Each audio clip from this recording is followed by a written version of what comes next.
А где еще можете телефон штраф? Хорошо, что заграс свисо директора абсолютно срежен обычно. А где апнешь, а студия Чахахаза и Шильбой. Харахахут Израиль Тель-Авив.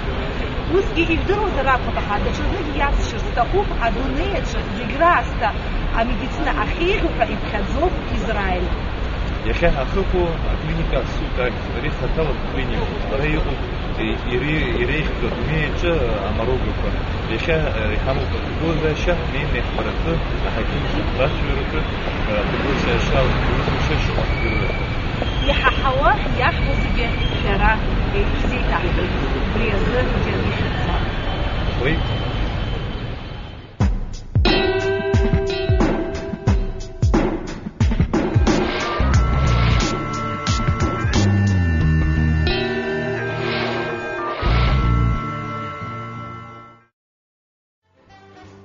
Израильская медицина является очень популярной в мире и признанным лидером в области медицинских технологий.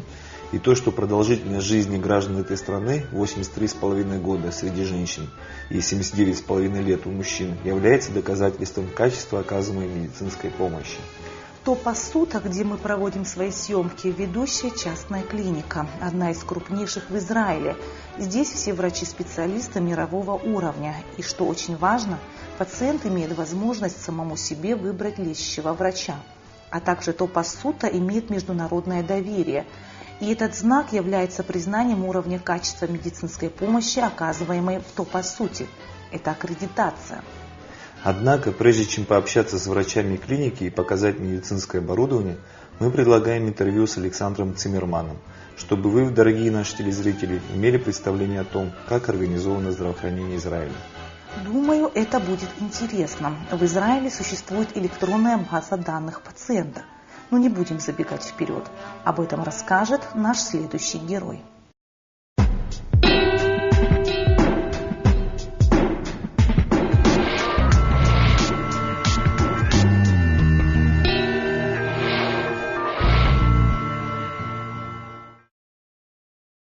Шаршау, что директора Гуэсера, я цахтви. Хахуп Израиль. Оно из пять шавера еще да гало дара а интересацию пхахгу. Я нагуйта а компьютер технологии куирит халупьяра урысшалис хуйта психалайта гарвадаю позахана. Сейчас мы будем беседовать со специалистом в области информационных технологий медицинского пространства, доктором Александром Циммерманом. Начнем беседу с самого начала, в принципе. Чем вы занимаетесь? Какой род деятельности у вас? На протяжении последних лет я занимаюсь тем, что, собирая информационные технологии мира, пытаюсь адаптировать их в различных сторонах постсоветского пространства, а также в Европе. Соответственно, мы занимаемся тем, что пытаемся определить наилучшую форму информационных технологий в международном пространстве. Как развитие этих технологий отражается на качестве медицины Израиля? Если мы говорим с вами о развитии на сегодняшний день в Израиле всего, что касается медицины, то основным направлением, наверное, на сегодняшний день является все-таки диагностика. Но диагностика не имеет никакого смысла, если после того, как человека диагностировали, она не остается в наших руках. И это то, что происходит в основном. То есть делают некое обследование, и в конце концов это обследование известно исключительно врачу, который производил данное обследование. Пациент после того, как покидает этого врача, просто ничего об этом не знает. Для того, чтобы пациент имел в руках не только распечатку ту или иную того диагноза, который существовал, нам нужна некая единая база, которая собирает в себя всю ту диагностическую информацию, которая была произведена над данным пациентом. Это является очень маленькой частью того, что называется медицинские информационные технологии, которые в свою очередь являются частью того, что называется единая медицинская карта пациента. И это основное направление развития на сегодняшний день в Израиле, области, которую мы привыкли называть медицинские технологии. Очень интересная тема. Могли бы вы поподробнее прямо разложить, как это выглядит на его физически? Конечно. Система здравоохранения Израиля разделена на сегодняшний день между 4 больничными кассами. Крупнейшая из них это Клалит, вторая по величине это Макаби, Меухедет и Леумит. В этих кассах по системе здравоохранения Израиля застрахованы абсолютно все жители Израиля. Это не добровольное страхование, это не обязательное страхование. Это скорее безвыходное страхование. То есть государство Израиль не может себе позволить ситуацию, когда один из жителей Израиля так или иначе медицински не застрахован. Потому что если он медицински не застрахован, он все равно имеет право на получение того или иного здравоохранения. Соответственно, государство Израиль настаивает на том, чтобы каждый его гражданин был застрахован. Каждый из нас имеет право 2 раза в год переходить из одной больничной кассы в другую, при этом не теряя информации о прошлом. Что это значит для больничной кассы? Это значит, что все те анализы, всю ту диагностику, которую когда-то проводили мне, нужно сделать вновь. Все эти анализы и вся эта диагностика стоит очень больших денег. Соответственно, меня нужно заново послать на анализы крови, на анализы УЗИ, на СТ, на МРТ и так далее и тому подобное. Каждый из этих анализов стоит бешеных денег. Государство Израиль приняло постановление о том, что данная информация является в первую очередь собственностью пациента, но при этом она также является по запросу пациента не собственностью, но доступной для любой из больничных касс. То есть в ту секунду, как я перешел из одну в другую, вот та первая больничная касса, к которой я относился, обязана передать всю информацию обо мне. Государство Израиль так экономит деньги для того, чтобы не производить дополнительной диагностики. Скажите, а сколько лет в израильской медицине такая практика? Окей. Точно сказать цифру не могу, но, например, больничная система Макаби существует намного задолго до основания государства Израиль в 1948 году. То есть данная система в принципе разрабатывается еще до существования государства. Естественно, тогда это не было компьютеризировано, потому что просто не было компьютеров. Но если мы сверим на сегодняшний день инвестиции, например, в диагностическое новейшее оборудование и в информационные технологии, то я думаю, что можно с четкостью сказать, что в информационные технологии сегодня вкладывают больше денег, потому что это намного важнее, потому что это информация, которая спасает жизни, а не диагностирует будущие проблемы. Если это пациент хочет, чтобы это была секретная информация? Окей. В первую очередь секретной медицинской информации быть не может по одной простой причине, потому что она опять же сохраняет жизнь. Но в каждой из данных систем существуют очень определенные уровни доступа. То есть, если я сегодня, например, нахожусь в системе Макаби, и я не обратился к конкретному доктору за помощью, этот доктор де-факто имеет возможность дойти до моей информации. Но не зная номера моего Теудат Зеута это идентификационный номер личности, зная мое имя и фамилию, он действительно может зайти в эту систему. Но в первую очередь система будет знать, кто и когда зашел, и, соответственно, этого доктора потом можно спросить, а зачем вы искали информацию об этом человеке, потому что все записывается. И, во-вторых, у него есть очень определенный уровень доступа. То есть он не сможет увидеть абсолютно все обо мне. Он сможет увидеть ровно настолько, насколько администраторы данной системы, а эта система администрируется юридически, дали ему эту возможность. То есть существует целый свод законов, кому и какие разрешения предоставляются для каких действий в данной системе. Ясно. Александр Михайлович, а чтобы больше понятно было, что для этого необходимо, вот если это делать с нуля, вот такую базу? В первую очередь необходимо желание государства сохранить жизнь своим гражданам. Потому что мы опять же говорим о системах, которые в первую очередь спасают жизни. Возможно, меня менее интересует та сломанная рука ребенка в 5 лет, когда этому ребенку уже давно 42, и про эту сломанную руку все забыли. Но, когда мы говорим с вами о каких-то аллергиях, о каких-то острых проявлениях аллергии, когда мы с вами говорим о каких-то острых болезнях, не дай бог, например, каком-то раковом прошлом его семьи, сахарный диабет и так далее, это вещи, которые спасают жизни. В первую очередь это желание государства пройти на тот уровень, когда оно не только готово знать все о своем пациенте, но и готово взять на себя ответственность за этого пациента. В очень многих уголках мира я встречаюсь с очень интересным вопросом. Когда мы предлагаем имплементировать данную систему, когда мы предлагаем ее начинать строить, причем в ответом на ваш вопрос является на самом деле не очень много, просто нужно начать это делать, потому что, опять же, уже существуют разработанные решения, не надо это делать с нуля. Ну, грубо говоря, как бы разницы между мною и любым другим человеком в мире нет. То есть вся та медицинская информация, которая в Израиле известна обо мне, должна быть известна в вашем государстве о вас. Как бы тут разницы нет, мы все люди. Но в ту секунду, как вы имеете данную информацию, государство должно понимать, что, имея эту информацию, оно должно брать ответственность за данного пациента. Соответственно, если у этого пациента на том или ином уровне выявлено какое-то заболевание и о нем знают, оно должно знать, что ему так или иначе придется этого пациента лечить. Поэтому в первую очередь это желание государства действительно заботиться о здоровье своего гражданина. Во вторую очередь, ну, наверное, простым ответом будет просто начать это делать. То есть можно взять за исходную какую-то существующую систему. Систему, которая максимально приближена к реалиям жизни этого конкретного государства. В любом государстве существует идентификационный номер личности, существует фамилия человека, существует его имя, его отчество, его адрес, его телефон. Это какие-то базовые данные, ну, естественно, пол человека желателен для того, чтобы, не искать, так сказать, простатит у женщин, как бы, потому что просто нельзя найти.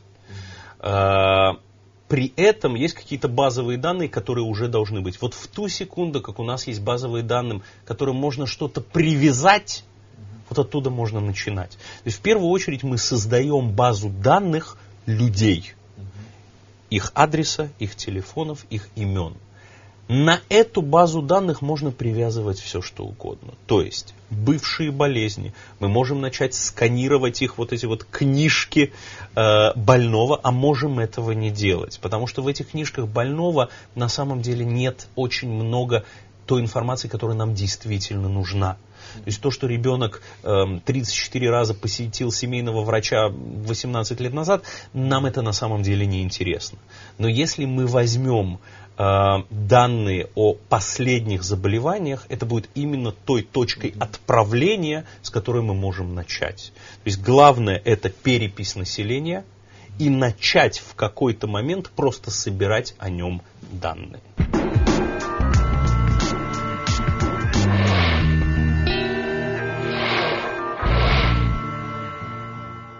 Какой-то сбой может быть, что информация там какая-то неправильная? Такое вообще бывает на практике? 99% информационных систем, которые сегодня существуют, позволяют экспорт информации непосредственно с оборудования. То есть для того, чтобы предотвратить человеческую ошибку, вместо того, чтобы доктор что-то записывал, сняв тем или иным аппаратом те или иные данные, эти данные просто автоматически вносятся в компьютер. Соответственно, ошибки быть не может. Я не слышал ни об одном случае, когда информационные технологии путали информацию между одним пациентом и другим. С другой стороны, я слышал, когда карточку одного больного бумажную случайно прикрепляли к карточке другого больного. Это я слышал. А какое-либо специальное обучение персонала нужно этому? Но это очень на самом деле большой вопрос. Специального обучения на самом деле не нужно. Почему? Потому что технологии, которые разрабатываются сегодня, разрабатываются для людей.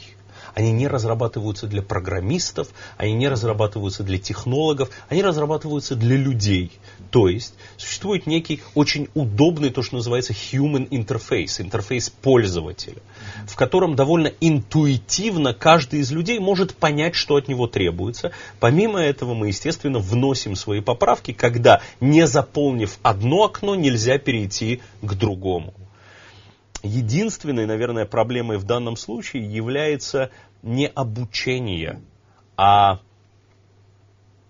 скорее донесение до того доктора, который в течение 40 лет делал что-то так, почему ему вдруг надо делать это эдак? И это никак не влияет на медицинский профессионализм. Это единственное, что это, опять же, мы встречаемся с этим очень много на постсоветском пространстве, просто нежелание людей что-то менять.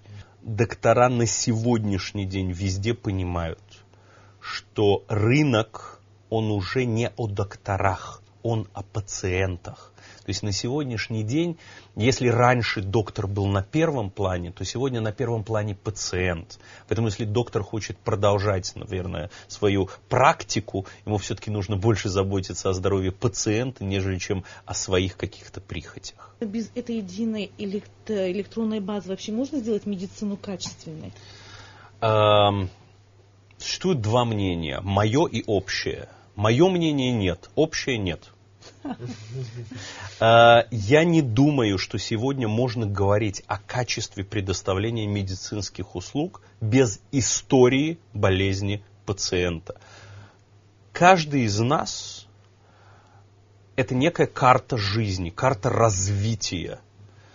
Все медицинские проблемы будущего так или иначе зависят от медицинских проблем прошлого. То есть, когда мы живем и развиваемся, наверное, все-таки, если мы знаем, куда идет этот человек, то мы знаем, что с ним будет в дальнейшем. Сегодня мы разрабатываем очень много систем. Это системы disease management, то, что называется. Это системы управления болезнями. Что такое система управления болезнью? Если вы обращаетесь к своему врачу на протяжении 2-3 лет, он меряет ваше давление, он меряет уровень сахара в крови, гемоглобина и так далее. Врач в конкретной ситуации может не заметить того или иного отклонения. Но в ту секунду, как компьютерная система получит вот все данные на протяжении этих 3 лет, без того, что мы ее просим, это заведомо вложено в эту систему, она начинает анализировать будущие данные по отношению к прошлым. И если конкретный доктор делает исследование или обследование каждые 6 месяцев, и в каждом конкретном случае он не находит никакого криминала, то система может их всех сравнить и может увидеть какую-то определенную кривую развития вашего здоровья. Соответственно, человек может не заметить, так как он не помнит. Система всегда помнит все. Она может своевременно выдать некий сигнал бедствия о том, что если человек будет продолжать свою жизнь именно в том русле, в котором он сегодня находится, в дальнейшем у него может развиться та или иная болезнь. Насколько возможно с помощью этой системы проводить контроль качества вообще? Оказание помощи и обследование. Да, я не могу сказать, любая ли система это делает, но на сегодняшний день в Израиле конкретно разрабатывается большинство систем, в которых существует не только медицинская система, но и административная система. То есть, что интересует нас в административных системах? Например, нас интересует количество посещаемости у конкретного доктора. Нас интересует, сколько минут у конкретного доктора заняло поставить тот или иной диагноз. Зачем мы это делаем? Мы хотим сравнить профессиональный уровень наших докторов. Если мы увидим, что у 15 из 16 докторов определенный диагноз берет 7 минут, а у этого одного доктора 27 минут, этому доктору выплачивается зарплата. Эта зарплата становится несоразмерна качеству его работы. У нас тогда есть 2 выхода. Либо мы можем попросить его повысить свое профессиональное качество, либо мы повысим его профессиональное качество, послав его на те или иные курсы. Что нас еще, например, интересует? Нас интересует количество медикаментов, выписываемых тем или иным доктором. Медикаменты в основном субсидируются государством.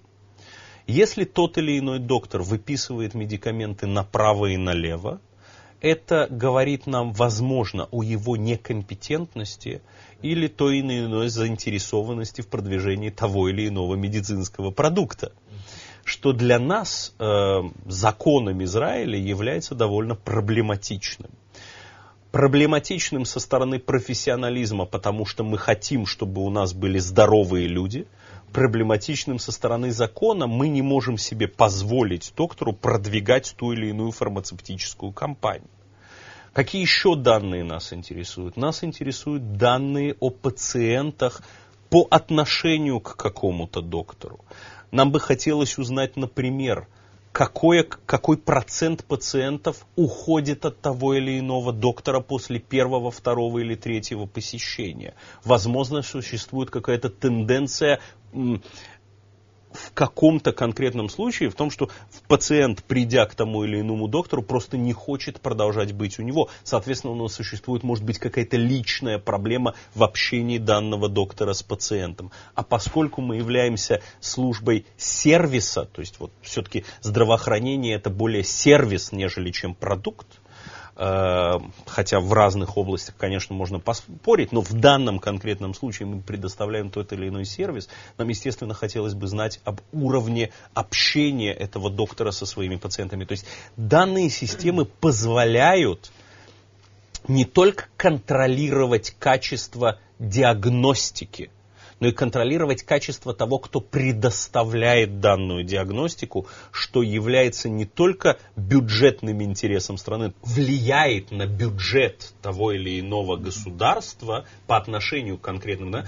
но также влияет на уровень профессионализма того или иного. Правильно ли я понимаю, что в этой базе есть некие какие-то шаблоны, которые могут быть даже и подсказывать в лечебном процессе, есть какие-то сроки с указанием сроков по лечению определенных заболеваний и так далее. То есть какие шаблоны существуют уже? Абсолютно верно. Мы не можем себе позволить ситуацию, в которой мы уверены в том, что все доктора развиваются по одному и тому же принципу. Существуют доктора, которых более интересует практика, существуют доктора, которых более интересует теория.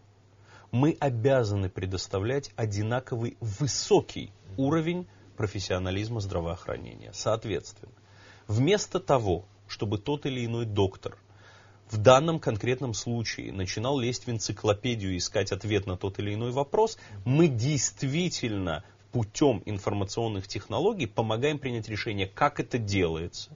Вот он собрал какое-то количество информации. Например, человек сдал кровь.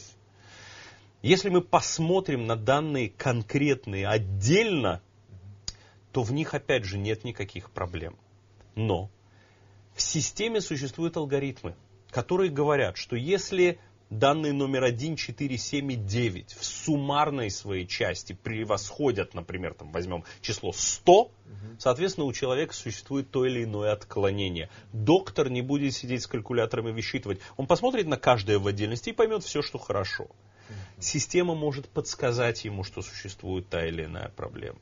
Более того, мы знаем, например, о случаях, когда та или иная доза медикаментов, выданная тем или иным доктором, в соответствии с его решением, может не подойти к данному конкретному человеку. Если бы в нашей системе когда-то не было заложено то, что после такой-то дозы в таком-то году у этого человека произошла та или иная отрицательная реакция, этот доктор об этом знать не может. Он может снова выписать ему неправильную дозу. И не потому, что доктор не профессионален, а потому что данное конкретное тело человека реагирует по-другому.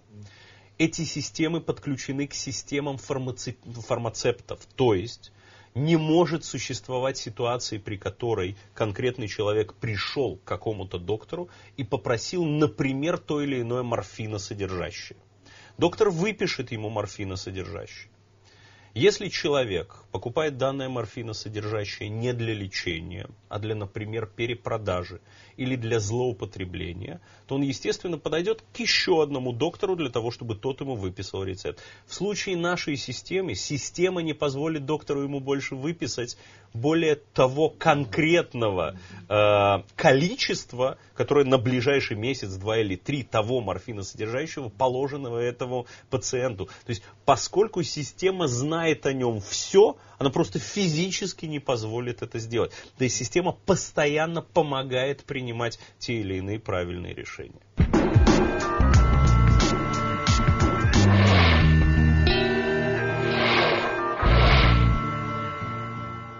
Вообще считается, что качественная медицина напрямую связана с хорошим финансированием.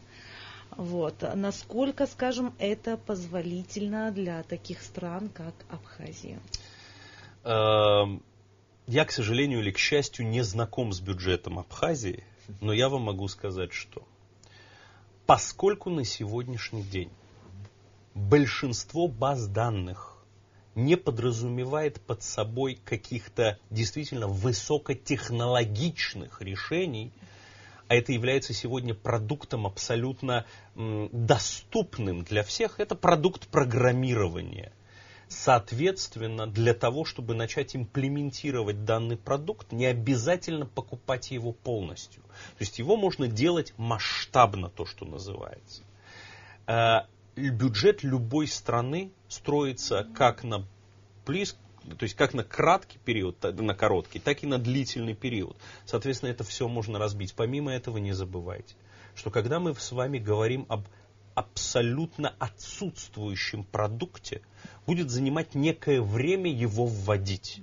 Соответственно, мы можем предоставить сегодня возможность его введения постепенно, для того, чтобы это не было бременем для бюджета страны. Опять же, я сейчас не вдаюсь в цифры, но мне известно довольно много случаев имплементации именно наших продуктов, то есть тех или иных компаний израильских, американских, германских, с которыми я работаю, без наложения бремени именно на бюджет отдела здравоохранения, так как и я, и вы прекрасно, наверное, понимаем, что все-таки информационные технологии это хорошо, но лечить людей надо сегодня. Поэтому нет, это недорого, это в пределах возможного, поскольку мы не должны покупать все. Как все-таки выглядит этот продукт в одной из ваших больничных касс? Итак, в первую очередь мы говорим с вами о единой базе данных. Соответственно, во всех больничных кассах так или иначе данный продукт довольно похож один на другой.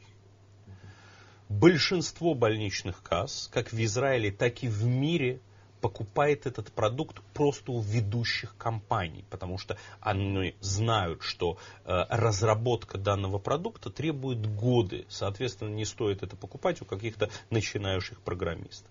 А компании, которые предоставляют этот продукт, довольно знают, что если они создадут некий универсальный продукт, то его будет намного проще продать, так как информация из универсального продукта может быть имплементирована в другие системы. Я вам расскажу, наверное, начало о процессе этого продукта, для того, чтобы дойти непосредственно до него.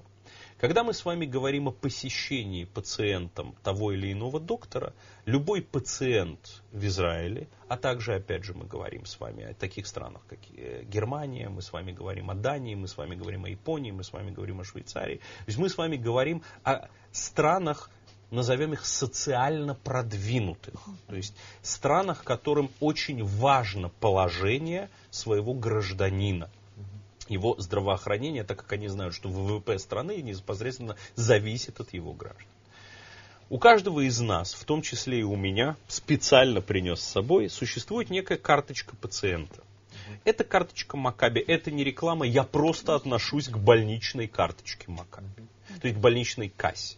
Данная карточка находится, наверное, постоянно все-таки со мной, потому что я никогда не знаю, в какую, не дай бог, ситуацию в своей жизни я могу попасть. На этой карточке существует мое имя и номер моей идентификационной карты. То есть здесь существует какие-то базовая информация, как минимум в напечатанном виде о том, кто я вообще такой. На этой карточке существует некий идентификационный код, который есть только у меня. Когда я прихожу сегодня в больничную кассу для того, чтобы получить то или иное составляющее здравоохранения, я в первую очередь подхожу к тому, что называется киоск. То есть это некий столбик информационный, в котором я провожу свою карточку, и мне выдается некое количество возможностей. Например, заказать очередь к конкретному доктору или вывести на экран и распечатать данные моего последнего диагноза и так далее и тому подобное. Поскольку 99% очередей к докторам мы заказываем через интернет, а я считаю, что это очень удобно, потому что автоматически можно увидеть, когда для этого доктора есть очередь, и это не занимает большое количество людей для того, чтобы они могли ответить на телефоны и так далее, то, проведя свою карточку, я получаю распечатку своего номера по отношению к входу к данному доктору. То есть, соответственно, я не начинаю спрашивать, кто за кем. Существует некий экран, на котором написано «сейчас 438», следующий 422. Для того, чтобы люди не ругались, кто первый, номера не соответствуют действительности. То есть, как бы они идут один за другим. И это является, кстати, одной из очень важных частей системы информационного здравоохранения. Почему? Потому что мы пытаемся сократить по максимуму общение больных. Ведь если люди общаются, а человек, он так или иначе социальное существо, то количество вирусов, которые они передают другому, просто очень большое. А если вы пришли к доктору, скорее всего, вы больны. Так вот, для того, чтобы люди не начали спрашивать, кто следующий, для того, чтобы они не начали между собой знакомиться, мы это делаем путем вот этих вот очередей, которые заранее начаты. Это не говорит о том, что люди не общаются. Это просто говорит о том, что мы пытаемся снизить количество передаваемых вирусов между людьми. И не создавать очереди. И не создавать очереди. Очередь – это основная проблема любого бюджета. Почему? Потому что каждый больной, пришедший не вовремя, занимает своими вопросами медсестер, занимает своими вопросами персонал докторов.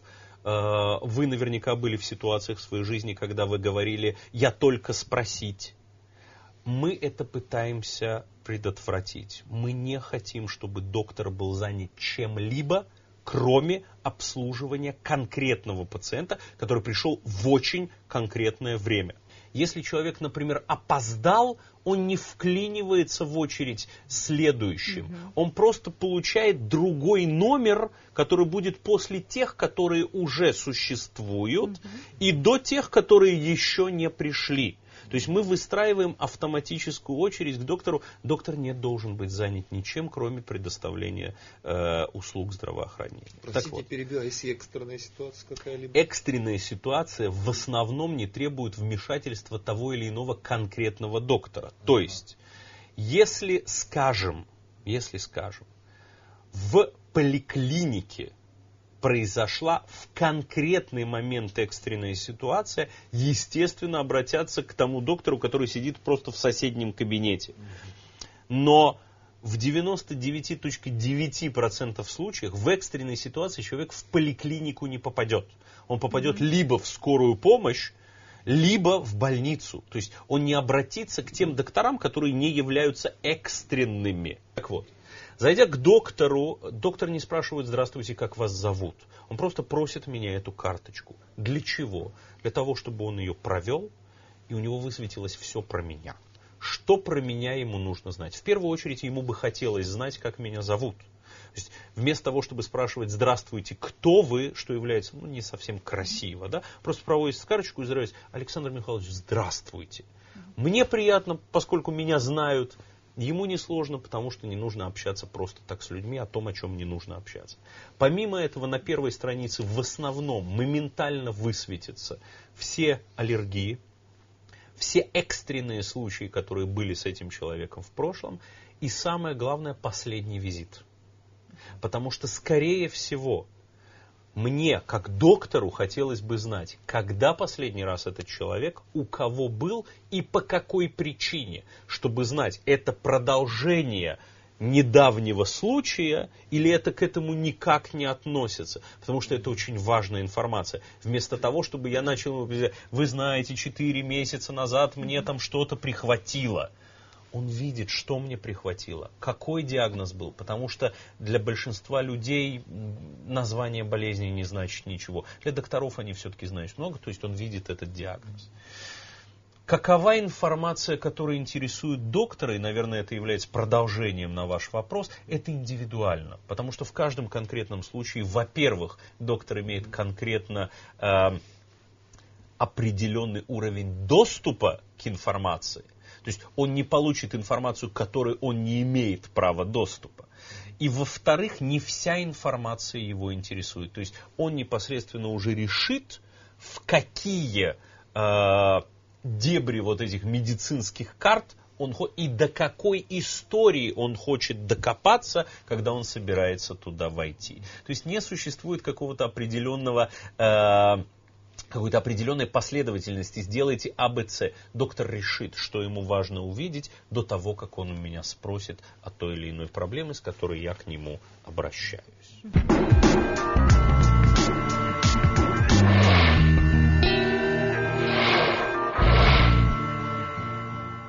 Немножко для нас похож на матрицу, но вы дали очень точный расклад. И мне кажется, это так удобно и комфортно и для доктора, и для пациента так удобно. Да. И качество получается, конечно. В общем. Вы абсолютно правы. Мы спасаем жизни и предоставляем качественное решение для каждого из пациентов. Поэтому мое личное мнение, которое я уже огласил, а также международные мнения, без качественной информационной системы, неважно, какими диагностическими системами вы будете пользоваться, в них нет никакого смысла, потому что вам придется ими пользоваться каждый день заново, так как просто диагностика вчерашнего дня будет неизвестна. А это очень серьезный удар по бюджету, это очень серьезный удар по качеству отношения с данным человеком. Спасибо вам за беседу.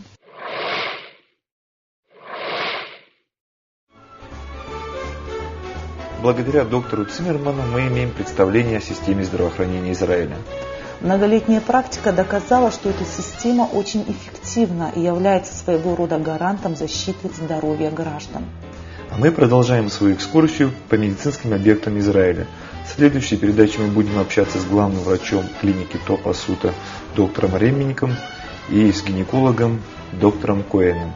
Покажем современное диагностическое оборудование в израильских больницах, расскажем об аппарате радиооблучения, с помощью которого израильские врачи побеждают рак. Все это в следующий понедельник.